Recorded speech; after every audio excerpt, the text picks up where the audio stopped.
Hello friends, this is Pankaj and welcome back to my channel. आज again लंबे समय के बाद हम डिस्कस करेंगे कि आने वाले कुछ दिनों में निफ्टी किस तरीके की मूवमेंट दिखा सकता है। एंड इसके साथ साथ ही मैंने 10 स्टॉक्स आइडेंटिफाई करके रखे हैं जो आने वाले कुछ दिनों में हमें वॉच करने चाहिए। तो वो सभी स्टॉक्स के चार्ट हम डिटेल में डिस्कस करेंगे। आप चाहो तो वीडियो का स्पीड 1.25x सेट कर सकते हैं ताकि कम समय में आपका वीडियो देख के पूरा हो जाएगा, बट वीडियो एंड तक जरूर देखिए। तो जैसे कि हमने सबने यहाँ देखा कि जून के महीने में एक हेवी सेलिंग हमें देखने मिला।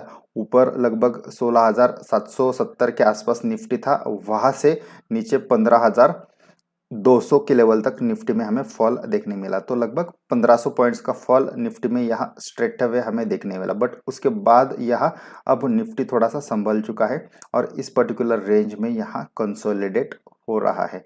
और इस फॉल का रीजन हमें पता है कि जो इन्फ्लेशन बढ़ रहा था उसको कंट्रोल करने के लिए फिर आरबीआई ने स्ट्रिक्ट एक्शन लिया एंड 2 बार रेट हाइक हो चुका, नॉट ओनली इन इंडिया, फिर यूएस में भी और बाकी सब कंट्री में भी रेट हाइक हो रहा है। और इसी के चलते फिर मार्केट ने उसको थोड़ा सा निगेटिवली रिएक्ट किया।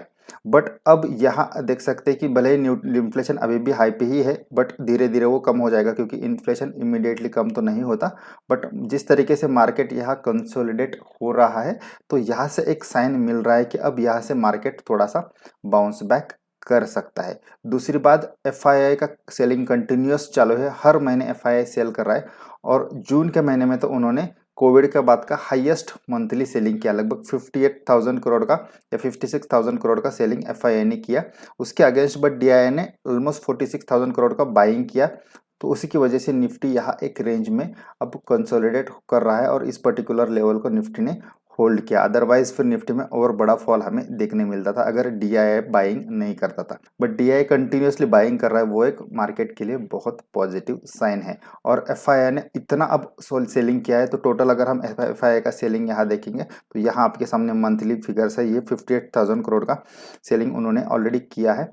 और ईयरली अगर हम डेटा देखेंगे तो यहाँ आप देख सकते हैं कि 2022 में अभी तक लगभग 2,85,000 करोड़ का सेलिंग किया है एंड लास्ट ईयर भी ऑलमोस्ट 92, तो लगभग 3.25 लाख करोड़ का सेलिंग एफआईआई ने किया है। बट उनके अगेंस्ट अगर हम डीआईआई का डेटा देखेंगे तो डीआईआई ने अच्छा खासा बाइंग किया है, 2,33,000 का इस पर्टिकुलर ईयर में एंड लास्ट ईयर 94,000 करोड़ का। तो ऑलमोस्ट 3 सवा 3 लाख करोड़ का बाइंग डीआईआई ने किया है, जो कि मार्केट के लिए बहुत पॉजिटिव साइन हम मान सकते हैं। बट अब एफआईआई ने इतना सेलिंग किया है तो शायद एफआईआई अब यहाँ से बाइंग में आ सकता है। और इसका एक रीजन मुझे लग रहा है निफ्टी का पी रेशियो। आप यहाँ देख सकते हैं कि निफ्टी का जो पी है 40 के ऊपर गया था, वो अब यहाँ 20 के नीचे आया, ऑलमोस्ट अब 19.46 है। फ्राइडे का जो क्लोजिंग है निफ्टी पी का 19.46 है। और जो कोविड का लो था ऑलमोस्ट 16 या 17 के आसपास था, तो बहुत ही बॉटम के पास निफ्टी पी आ चुका है। और यहाँ से मंथ ऑन मंथ अर्निंग तो बढ़ रहा है, तो ये पी रेशियो और भी नीचे फॉल हो सकता है। तो इसलिए ये जो जोन है पर्टिकुलरली बाइंग का जोन मुझे लगता है, यहाँ से फॉल होता भी है तो इमिडिएटली बाइंग आ सकती है मार्केट में। अब यहाँ से बड़ा fall with respect to P ratio मुझे नहीं लगता, क्योंकि ये बेस्ट बाइंग जोन है। मुझे लगता है यहाँ से बिल्कुल एफआईआई भी बाइंग का मौका इंडियन मार्केट में ढूंढ सकती है। तो ये जो पर्टिकुलर जोन यहाँ कंसोलिडेशन का दिख रहा है, ये मुझे एक स्ट्रॉन्ग सपोर्ट लग रहा है। नीचे 15,000 का लेवल निफ्टी ने मेंटेन किया, 15,200 का लो लगाया और वहां से निफ्टी बाउंस हो चुका है।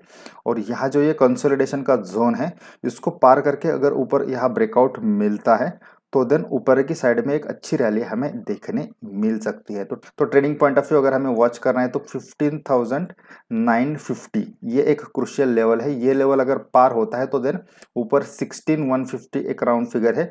ये दो इमीडिएट रेजिस्टेंस है, बट मुझे लगता है कि ये रेजिस्टेंस पार हो सकते हैं और इसके बाद फिर डायरेक्टली 17,000 तक स्ट्रेट अवे रैली हो सकती है। बट ऑब्वियसली एक वीक में ये नहीं होगा, 2-3 वीक या एक महीने में ये पूरा मूवमेंट हो सकता है। बट यहाँ एक अब साइन मिल रहा है कि यहाँ से निफ्टी में रिवर्सल होगा, और निफ्टी में रिवर्सल होगा मतलब मार्केट में रिवर्सल होगा। जो भी बाकी स्टॉक्स है वहाँ हमें रिवर्सल देखने मिल सकता है। तो इन्वेस्टमेंट पॉइंट ऑफ व्यू अगर किसी को बाइंग करना है तो फंडामेंटली अच्छे स्टॉक में बिल्कुल यहाँ बाइंग कर सकते हैं। ऑलमोस्ट 50-60% फंड हम यहाँ डिप्लॉय कर सकते हैं, बाकी फंड हम ब्रेकआउट के बाद डिप्लॉय करेंगे, या अगर इन किसी रीजन की वजह से कोई डिप मिलता है तो वहाँ बाकी फंड डिप्लॉय कर सकते हैं। बट डेफिनेटली यहाँ एटलीस्ट 50-60% फंड बाइंग में डिप्लॉय करना चाहिए।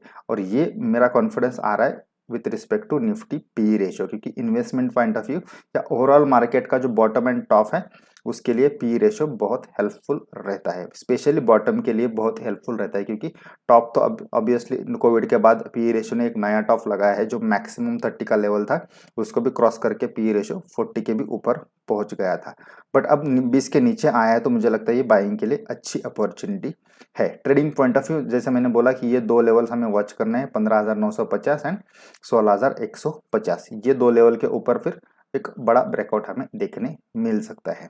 बैंक निफ्टी अगर हम डिस्कस करेंगे तो बैंक निफ्टी में भी सिमिलर सिचुएशन है, एग्जैक्ट सिमिलर पैटर्न है, बट लेवल वाइज अगर हम देखेंगे तो यहाँ 34,000 का एक इमीडिएट रेजिस्टेंस है, इसको अगर बैंक निफ्टी पार करता है तो इमीडिएटली 35,000 तो आ ही जाएगा, और इसके भी ऊपर फिर 36,000 तक की मूवमेंट हमें देखने मिल सकती है आने वाले एक पूरे मंथ में, बट इमीडिएट जो रेजिस्टेंस है वो है 34,000 का। अब स्टॉक्स डिस्कस करते हैं। स्टॉक्स में सबसे पहले है मुथूट फाइनेंस। यहाँ आप देख सकते हैं कि इतने लंबे फॉल के बाद एक स्ट्रॉन्ग ग्रीन कैंडल यहाँ बनी है और विथ वॉल्यूम बनी है, तो आने वाले कुछ दिनों तक यहाँ ये मोमेंटम कंटिन्यू रह सकता है, तो मुथूट फाइनेंस को आप बुलिश वॉचलिस्ट में रख सकते हैं, यहाँ बाइंग का मौका हमें मिल सकता है। इवन स्विंग ट्रेडिंग के लिए भी कोई प्ले कर सकता है, यहाँ 975 का स्टॉप लॉस लगा के इस पर्टिकुलर लेवल में बाय कर सकते हैं। ऑलमोस्ट एक 60-70 पॉइंट का यहाँ स्टॉप लॉस होगा, बट ऊपर के साइड में एटलीस्ट 100-150 पॉइंट की रैली हमें देखने मिल सकती है, तो मुथूट फाइनेंस को आप रखिए बुलिश वॉचलिस्ट में। आईटीसी यहाँ देख सकते हैं कि बहुत लंबे समय के बाद यहाँ ये स्टॉक अब बुलिश मोमेंटम में आया है। ये रैली यहाँ से चालू हो गई थी, उसके बाद एक कंसोलिडेशन का फेज आया था एंड फिर से फ्राइडे यहाँ ब्रेकआउट हमें देखने मिला है, तो आईटीसी को भी आप बुलिश वॉचलिस्ट में रखिए। यहाँ अब investment point of view bye करना थोड़ा सा लेट होगा, इस पर्टिकुलर जोन में बाय करना अच्छा था, but trading point of view बिल्कुल इसमें प्ले कर सकते हैं। ये मोमेंटम कंटिन्यू होगा और ऊपर 300 के ऊपर के लेवल आने वाले कुछ दिनों में हमें देखने मिल सकती है, तो आईटीसी को भी आप रखिए बुलिश वॉचलिस्ट में। नेक्स्ट डिस्कस करते हैं टाटा पावर। ये स्टॉक अभी भी यहाँ सपोर्ट के पास ही ट्रेड कर रहा है और ये स्ट्रॉन्ग सपोर्ट है, मल्टीपल टाइम्स इसने ये सपोर्ट टेस्ट किया है। अगर ये लेवल नीचे फिर से ब्रेक होगा तो ऑब्वियसली यहाँ हेवी सेलिंग फिर देखने मिल सकता है, बट यहाँ से अगर रिवर्सल होता है तो डेफिनेटली कम से कम 50 पॉइंट की रैली यहाँ हमें देखने मिल सकती है, तो इसको वेट एंड वॉच करिए। अभी भी रिवर्सल का साइन इसमें नहीं आया है, बट इसको वॉच लिस्ट में आप जरूर रखिए। जिस भी साइड में ब्रेकआउट होता है, अगर ऊपर की साइड में एक स्ट्रॉन्ग कैंडल बनती है तो डेफिनेटली यहाँ बाइंग मोमेंटम क्रिएट होगा, तो टाटा पावर को आप एटलीस्ट वॉच लिस्ट में जरूर रखिए।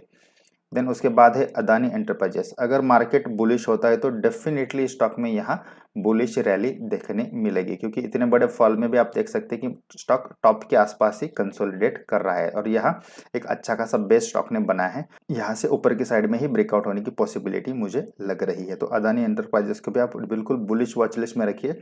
Swing trading point of view भी कोई बाय कर सकता है इस जोन में।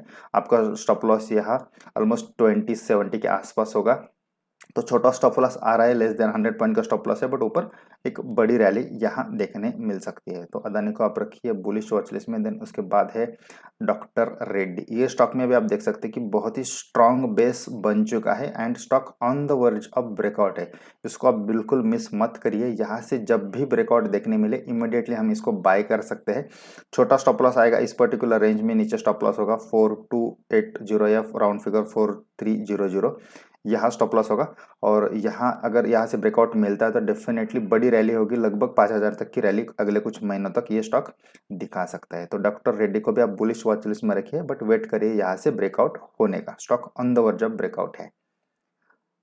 देन उसके बाद है पीवीआर। पीवीआर में भी आप देख सकते हैं कि स्टॉक स्ट्रांग है, इतने मार्केट के फॉल में भी ये स्टॉक टॉप पे ही कंसोलिडेट कर रहा है, और आजकल थिएटर का बिजनेस धीरे धीरे बढ़ रहा है, तो ये पीवीआर को भी इसका फायदा हो सकता है, तो यहाँ से हमें ऊपर की साइड में रैली देखने मिल सकती है। निफ्टी बुलिश होता है तो डेफिनेटली यहाँ बड़े बड़े ग्रीन कैंडल्स हमें देखने मिल सकते हैं, तो पीवीआर को भी आप ट्रेडिंग वॉच लिस्ट में जरूर रखिए, और जिस भी दिन इसमें मोमेंटम दिखे वहाँ हम इसमें बाइंग का मौका ढूंढ सकते हैं।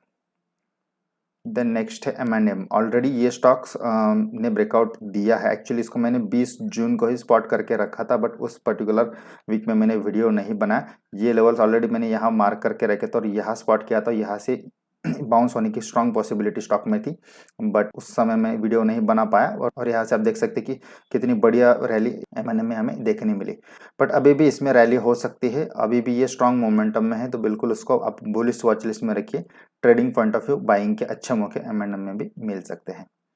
देन उसके बाद है अंबुजा सीमेंट। ये स्टॉक आप देख सकते हैं कि बहुत दिनों से एक ट्रायंगुलर जोन में ट्रेड कर रहा है। यहाँ से नीचे की तरफ ब्रेकडाउन हुआ था और फिर ये स्टॉक इस पर्टिकुलर जोन में आया है। तो अब वेट करते हैं किस साइड में फिर से ब्रेकआउट होगा। अब पॉसिबिलिटी मुझे ऊपर साइड की लग रही है, क्योंकि यहाँ जिस तरीके से ब्रेकडाउन हुआ था यहाँ से शार्प रिकवरी स्टॉक में आ चुके हैं। तो अब फिर से ब्रेकडाउन होने की पॉसिबिलिटी मुझे नहीं लग रही। स्टॉक ऊपर की साइड में ही ब्रेकआउट दे सकता है। बट सो इसको आप बुलिश वॉच लिस्ट में रखिए और वेट करिए, जिस भी दिन ब्रेकआउट देखने मिले बिल्कुल हम swing trading point of view Ambuja cement को बाय कर सकते हैं। देन नेक्स्ट स्टॉक है इन्फोसिस। इन्फोसिस को यहाँ मैंने investment point of view add किया है, ना कि trading point of view. Stock अच्छा खासा करेक्ट हो चुका है और करेक्ट होने के बाद यहाँ एक स्ट्रॉन्ग बेस स्टॉक ने बनाया है। हम स्ट्रॉन्ग नहीं बोल सकते बट अच्छा बेस यहाँ स्टॉक ने बनाया है। अभी भी स्टॉक कुछ समय तक कंसोलिडेट कर सकता है और फिर रैली दिखा सकता है। बट किसी को अगर इन्वेस्टमेंट करनी है तो इस पर्टिकुलर प्राइस रेंज में इन्फोसिस में हम बिल्कुल इन्वेस्टमेंट कर सकते हैं। अच्छी प्राइस रेंज है, यहाँ से हमें आने वाले कुछ महीनों में या सालों में अच्छे रिटर्न मिल सकते हैं। तो इन्वेस्टमेंट पॉइंट ऑफ व्यू किसी को बाइंग करना है तो इन्फोसिस बेस्ट प्राइस पे है। इवन विप्रो में भी आप बाइंग कर सकते हैं। देन नेक्स्ट है फाइजर। फाइजर में आप देख सकते हैं कि यहाँ अभी भी स्टॉक बियरिश ट्रेंड में ही है और पिछले कुछ दिनों से यह स्टॉक बहुत ही छोटी रेंज में ट्रेड कर रहा है। तो यहाँ से कौन से तो साइड में स्टॉक मूवमेंट दिखा सकता है। अगर नीचे ब्रेकडाउन हुआ तो बड़ा फॉल यहाँ से देखने मिलेगा। अगर रिवर्सल होता है तो देन ऊपर की साइड में बढ़िया रैली देखने मिलेगी। तो फाइजर को आप वॉच लिस्ट में रखिए, देखिए किस साइड में मूवमेंट होती है। बट यहाँ ब्लास्ट जरूर देखने मिल सकता है, तो इसको एटलीस्ट वॉच लिस्ट में जरूर रखिए। So thank you friends, video को एंड तक देखने के लिए धन्यवाद। वीडियो अगर आपको अच्छा लगा हो तो वीडियो को लाइक करें, अपने दोस्तों के साथ शेयर करें और अगर आप चैनल पर नए हैं तो चैनल को सब्सक्राइब जरूर करें। Thank you.